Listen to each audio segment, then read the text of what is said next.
உலகத்தில் உள்ள நண்பர்கள், உற்றார் உறவினர்கள், மகன், மகள், பேரன், பேத்தி அனைவருக்கும் இந்த கிராண்ட்மாவின் அன்பு வணக்கம்.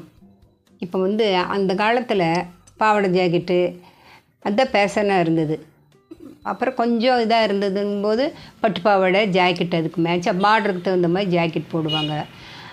சின்ன பிள்ளைங்க, கொஞ்சம் சின்ன பிள்ளைங்கன்னா கவுன் தான் போடுவாங்க. அப்புறம் இடுப்பில் கட்டுற மாதிரி கயிறு கட்டு அப்படி தான் போடுவோம்.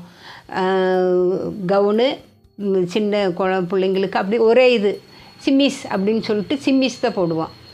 வீட்டிலேன்னு இருந்தோம்னா சிம்மிஸ் தான் வீட்டில் போடுவோம். வெளியே போனால் தான் ஏதாச்சும் ஒன்று அதுக்கு மேலே ஜாக்கெட் போட்டு போவோம்.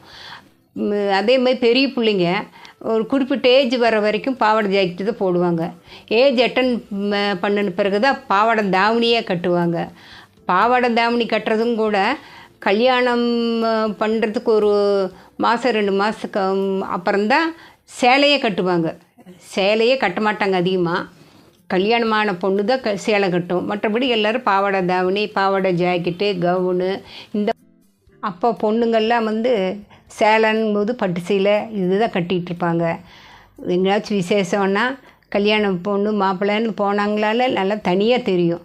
அவங்க நல்லா பட்டு சேலை கட்டிட்டு மாப்பிள்ளை வேட்டி சட்டை அந்த மாதிரி பேண்ட் ஷர்ட் இப்படி தான் போட்டு போவாங்க. சின்ன பசங்கள்லாம் ஆப்ட்ராயரு, அப்புறம் குறிப்பிட்ட வயசு வந்தோடனே பேண்ட்டு ஷர்ட்டு, அப்புறம் ஒரு காலகட்டத்தில் பெல் பாட்டம்னு சொல்லிட்டு அண்ணன் எல்லாம் தைச்சி போட்டாங்க. கீழே தொளதொளான்னு இருக்கும், மேலே டைட்டாக இருக்கும். அதுக்கு பெல் பாட்டம்னு பேர்.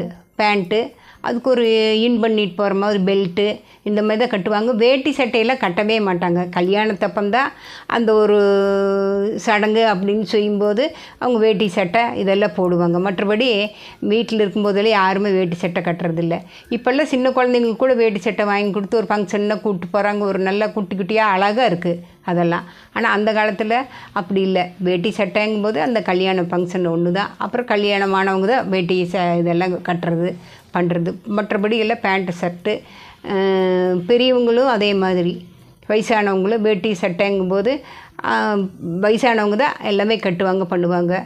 இப்போல்லாம் லுங்கி ஆப்ட்ராயரு இதெல்லாமே போட்டுக்கிறாங்க. ஒன்றும் அவங்களுக்கு இது இல்லை. இப்போது அதே மாதிரி கல்யாண பொண்ணுங்கும்போது நிறைய ஃபேஷன் வந்துருச்சு. ஒவ்வொரு டிசைனு கல்யாணத்துக்குங்கும்போது ரிசப்ஷனுக்கு தனியாக, கல்யாணத்துக்கு தனியாக, முகூர்த்தத்துக்கு தனியான்னு டிசைனாக போடுறாங்க.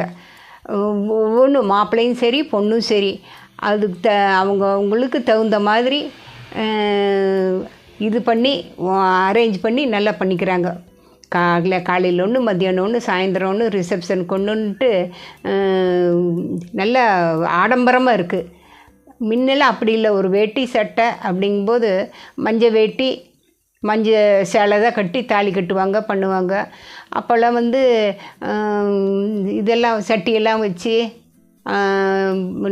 இதெல்லாம் மண் அந்த முளைப்பாரி எடுத்து சுற்றி வர கல்யாணத்துக்கு விசேஷனாலும் 1 வாரம் 10 நாளைக்கு அந்த முளைப்பாரியெல்லாம் வளர்த்து அந்த அரவணைப்பானைம்பாங்க. அரவணைப்பானை வைக்கும்போது கீழே எல்லாம் இது பண்ணி அடுக்கடுக்காக பானையை வச்சு அப்புறம் மண் விளக்கு வச்சு பற்ற வச்சு அப்போ தான் மணவரை நல்லா இருக்கும். வாழை மரத்தில் கட்டி வாழை பட்டையில் தான் டிசைன் பண்ணுவாங்க. மணவரையிலெல்லாம் ஒரு டிசைன் பண்ணுறதுக்குன்னு அதுக்குன்னு தனியாக ஆளுங்க இருக்காங்க. அது வாழைப்பட்டையில் போட்டு அதில் இடையில செவ்வந்தி பூவு, இந்த குண்டுமல்லி பூவு, ரோஜா பூவில் மேக்ஸிமம் இருக்காது. குண்டுமல்லி, செவ்வந்தி, இந்த குழல் மல்லி இதுதான் இருக்கும். எல்லாம் போட்டு நல்ல மரமறையில் நல்லா ஜோடிப்பாங்க. இந்த காலத்தில் அப்படி இல்லை. நல்ல டெக்கரேஷன், சூப்பர் டெக்கரேஷன், ஒவ்வொன்றும் ஒவ்வொரு மாதிரி. அவங்க இப்போ ரெடிமேடாக கொண்டு வராங்க. டக்குன்னு ஒரு மணி நேரத்தில் மணவரைனா மணமேடை ரொம்பவும் மேடை மணம் வர இது இல்லை. தாலி கட்டுற சின்னதாக அந்த மாதிரி கிடையாது. இது நல்ல மேடையின் மாதிரி தான் பெருசாக இருக்கும். நல்லா இந்தோரம் அந்தோரம் பார்த்தா டிசைனாக பூவெல்லாம் கொண்டு அலங்கரித்து இது ஊட்டி கொடைக்கானல் அங்கேருந்தெல்லாம் பூ வரவழைச்சி அந்த இதே ரொம்ப ஜோராக பண்ணுறாங்க கல்யாணம் வீட்டில எல்லாம். முன்னெல்லாம் அப்படி.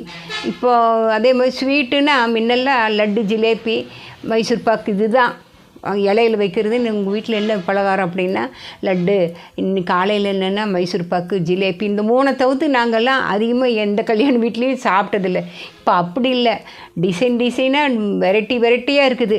ஸ்வீட்டுன்னா அதுலேயே ஒரு 100 வகைக்கு 200 வகைக்கு மேலே இருக்குது. நம்ம சாப்பிடாத ஸ்வீட்டெல்லாம் அது சாப்பிட்லாம். அதேமாதிரி வடைன்னா முன்னெல்லாம் ஒரே ஒரு பருப்பு வடை, இல்லாட்டி இந்த பட்டு பருப்பு வடை, இல்லாட்டி கடலை பருப்பு வடை, அதுதான் செய்வோம். பாசிப்பயிறு வடை, பாசிப்பயிறு பருப்பு போட்டு வடை சுடுவோம். அதேமாதிரி போண்டான்னா ஒரு கடலை மாவு வச்சு அந்த இது பண்ணுவோம். இப்போல்லாம் அப்படி இல்லை. மைசூர் போண்டா அது வாயிலே நுழையிறதில்ல பேர். எல்லாம் ஒவ்வொன்றுக்கும் ஒவ்வொரு டிஷ்ஷுக்கும் ஒவ்வொரு பேர் வச்சு, ஒவ்வொரு ஸ்நாக்ஸுக்கும் ஒவ்வொரு இது நம்ம வாயிலே நுழையாது. அந்த மாதிரி எல்லாமே ஒரு கல்யாண வீட்டிலன்னா இதுதான் இல்லை, எது வேணாலும் கிடைக்கும், எது வேணாலும் சாப்பிட்லாம். 10வது குழந்தைங்கள்லாம் இருக்காங்க. குழந்தைங்களுக்கெல்லாம் என்ன பண்ணுறாங்க, இப்போ ஒவ்வொரு கல்யாணத்தில் இந்த பலூனு, தேன் மிட்டாய், கடலை பருப்பி, இப்போ எல்லாமே பஞ்சு மிட்டாய் எல்லாமே கொண்டு வந்து கொடுக்குறாங்க, பண்ணுறாங்க. சின்ன குழந்தைங்களை எப்படி கவர்ச்சி பண்ணணுமோ அதெல்லாம் நல்லா பண்ணுறாங்க. இப்போ விளையாட்டு அது எல்லாமே அதுக்குன்னே தனியாக ஒரு இது அரேஞ்ச் பண்ணி பண்ணுறாங்க. இப்போல்லாம் வந்து கல்யாணம்னாலே ஒரு நல்ல ஒரு விசேஷம் அப்படிங்கிறத விட ஒரு நல்ல ஒரு திருவிழா மாதிரி இருக்குது. இதையே அப்படியே நல்லா எல்லோரும் நல்ல சந்தோஷமாக எல்லா ஒரு ஃபங்க்ஷனையும் கொண்டாடுங்க அப்படின்னு சொல்லி இந்த கிராண்ட் மெத்தட்ஸின் வணக்கம். வாழ்க வளமுடன்.